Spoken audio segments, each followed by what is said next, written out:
My 26F sister Nancy, 39F, and I have had a strained relationship for as long as I can remember. For a bit of background, Nancy's parents were my late aunt and uncle, who passed away in a car accident when she was 6 and my parents adopted her. Growing up, I realized that she got more love and care than I did, but I just wrote it off because I didn't want to blame her for her trauma or how she handles triggers. When I was a teen, I got tired of her always needing to trump my accomplishments or be the center of attention. I finished high school when I was 16 and after I received my matric results, my parents planned a big party for me, but the week before, Nancy fell down a flight of stairs and my party had to be cancelled. As I was sitting in the waiting room with my parents, I had an epiphany and realized that a lot of her accidents coincidentally happened when something big was planned for me. For example, a month before my 21st birthday, which was going to be spent on a cruise, she started having dizzy spells, and a few days before, she fell off the roof as she was trying to patch a few leaks.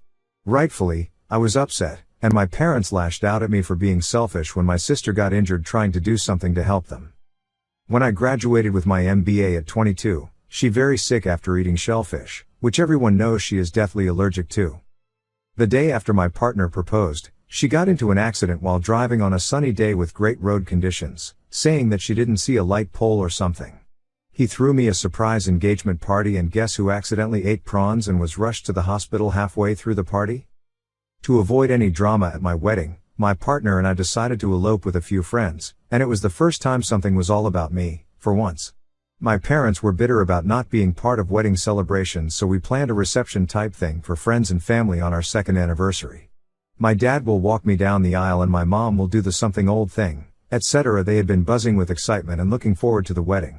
The event is this coming weekend and guests have already started flying in as they want to celebrate the whole week and treat it as a reunion of sorts. But like every other big moment of my life, I am writing this post sitting in the hospital waiting room because Nancy apparently had a big psychotic break because her boyfriend dumped her in February, so there's a psychiatrist admitting her for 21 days as he believes she's a danger to herself. My parents are trying to talk me into postponing because it would be heartless of me to celebrate while my sister is cuffed to a bed for the next 3 weeks. I had a meltdown of my own and told my sister that if she wanted to go to heaven that desperately, could she not have done it when we were younger so I could be spared from all her drama, and now there's a handful of family members who are calling me a cruel bridezilla for taking my stress out on my sister when she's so unwell. I told all of them that I would be proceeding with the wedding as a lot of time and money had already gone into it and they're welcome to mope around the hospital to support my sister. They told me that I was unfair for making them have to choose between a party and my sister who is on her deathbed. ETA, I know she isn't in her deathbed. Any sane person reading this post knows so she's not on her deathbed. But to my family, this is a life or death situation because only God knows what they'll do to her in there, and they're especially incensed by the very limited visitation because they're convinced the psychiatrist is doing it so she can get pumped full of medication and so the hospital can make money, yada yada yada. Update 1. First, my sister tried to discharge herself by signing a refusal of hospital treatment, which wasn't successful, and she apparently had a whole meltdown and hurt one of the staff members, so she had to be sedated and restrained. After I heard about this, I decided to call her psychiatrist up again and told him that this is part of her MO. She'll get hurt and then once she's gotten enough attention or something of mine has been cancelled, she'll then get herself discharged because she's miraculously feeling better. And I think that's what she was banking on now, but what she didn't consider is that psychiatric hospitals operate very differently from regular hospitals. I also think she realized that for the first time, her plan wasn't working and I'd still be celebrating something and tried getting out so she could physically disrupt the ceremony, but oh well. The day after I made the post, I took the suggestion quite a few people made and created a whole spreadsheet of the incidents. I went through the discharge papers my parents still had at their house and went through a deep dive of my iCloud to find old pictures and stuff of special moments in my life and then compared all the dates. Lo and behold, there were 11 special moments and 10 discharge papers, all with eerily close dates, from a few years before my 16th birthday to now. I showed this list to my parents and nothing. They decided to stick to their guns, telling me that my sister has always been clumsy and the stress of big events would obviously make her more prone to getting hurt. I then asked them why she never had any accidents before or after her own milestones, like her graduation or her engagement party, and I didn't get an answer. I felt my heart break into a million pieces and decided to just cut my losses because I really was talking to walls. I then told them that I was okay with them not attending the wedding ceremony they had guilted me into having and that I had enough people who truly loved me there to support me. I also told the other flying monkeys in the family that they had my permission to stay away and go sit in the hospital, waiting on someone who currently isn't allowed to have any visitors. I then switched my phone off so that I could focus on getting ready for Saturday, and all communication had to go through my partner, who was filtering out everything before it reached me. The ceremony started off great, and I actually don't regret doing it, even though I didn't want it in the first place. It felt so darn good to see relatives and friends I hadn't seen in a while.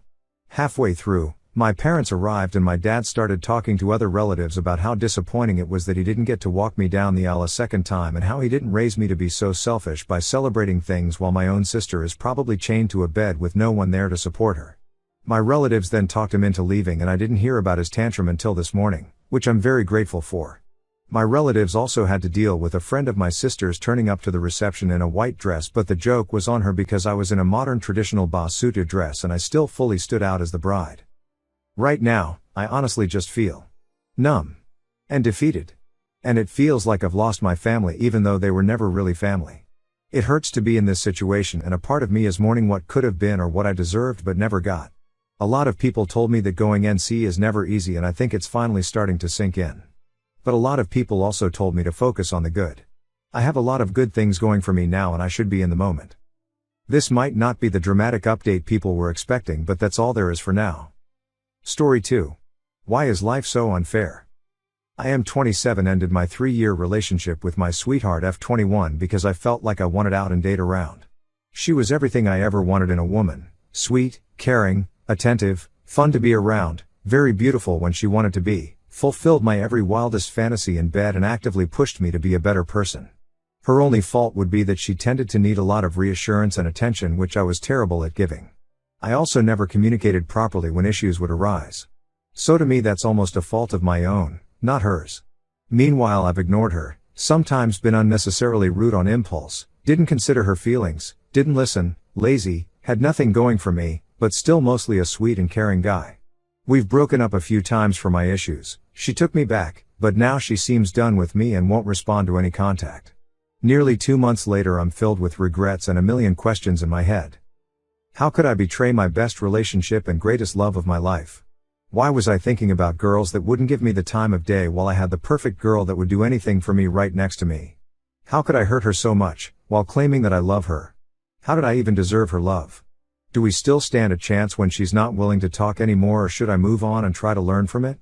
And most importantly, what is wrong with me that it even got to this point, and how can I actually fix myself?